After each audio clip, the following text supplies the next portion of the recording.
کے زمانے میں جب عراق کی فتوحات ہوئی تو مال غنیمت آیا بہت سارا، مسجد نبی میں آپ نے رکھ دیا سیدنا فاروق اعظم نے تقسیم کرنے کے لیے. تو سب سے پہلے امام حسن کو بلایا، سیدنا حسن بن ابی طالب کو، ان کو 1000 درہم مال غنیمت سے دیا. پھر بلایا حسین آ جائیں، سیدنا امام حسین، ان کو بھی 1000 درہم دیا. اس کے بعد اپنے بیٹے عبداللہ بن عمر کو بلایا، ان کو 500 درہم دیے. ہزار حسنین کریمین. اپنے بیٹے عبداللہ بن عمر کو 500 درہم دیے. بیٹے نے پوچھا کہ حسن حسین ابھی بچے ہیں ابا جان، اور یہ گلیوں میں کھیلتے ہیں، میں نے تو جنگ میں حصہ لیا ہے، مجھے 500 درہم دے رہے ہیں، اور بچے ہوتے ہوئے جو جنگ میں بھی نہیں جا سکتے ابھی، ان کو 1000 درہم دیے ہیں. بچے تھے. سیدنا فاروق اعظم نے کہا ہاں عبداللہ بن عمر صحیح بات ہے، جاؤ ان کے باپ جیسا باپ لے کر آؤ، ان کی ماں جیسی ماں لے کے آؤ، ان کی نانی اماں حضرت خدیجہ الکبریٰ جیسی نانی لے کے آؤ، ان کے چچا جیسے چچا لے کے آؤ، ان کے ماموں جیسا ماموں لے کے آؤ، ان کی پھپھو جیسی پھوپھی لے کے آؤ. خدا کی قسم ساری زندگی کوشش کرو تو ایک رشتہ ان جیسا نہیں لا سکتے.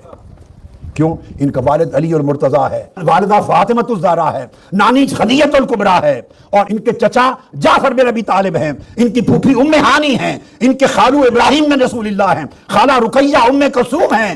اور یہ جب سارا کچھ سنا تو انہوں نے کہا، سیدنا علی شیر خدا نے جب یہ سنا یہ ساری گفتگو، فرمایا حضور علیہ السلام نے سچ فرمایا تھا کہ عمر اہل جنت کا چراغ ہے. یہ ادب رشتوں کا، آقا علیہ السلام کی اہل بیت کا ادب.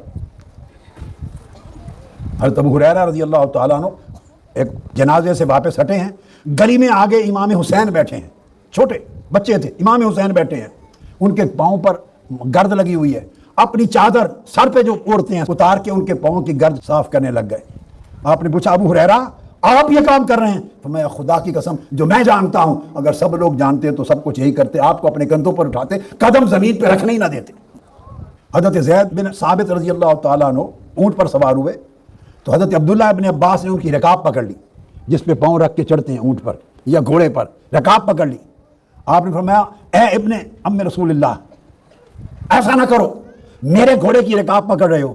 انہوں نے کہا فقال ہاکذا امرنا ان نفعل بعلمائنا وکبرائنا، ہمیں اس طرح حکم دیا گیا ہے کہ اپنے بڑوں کی اس طرح تکریم کیا کرو. حضرت زید بڑے، انہوں نے آپ کے ہاتھ چوم لیے. فرمایا یہ کیا کر رہے ہیں؟ انہوں نے کہا ہاکذا امرنا ان نفعل باہل بیت نبینا، ہمیں حکم دیا گیا ہے کہ حضور کی اہل بیت سے اس طرح ادب کیا کر. تو ڈاؤن لوڈ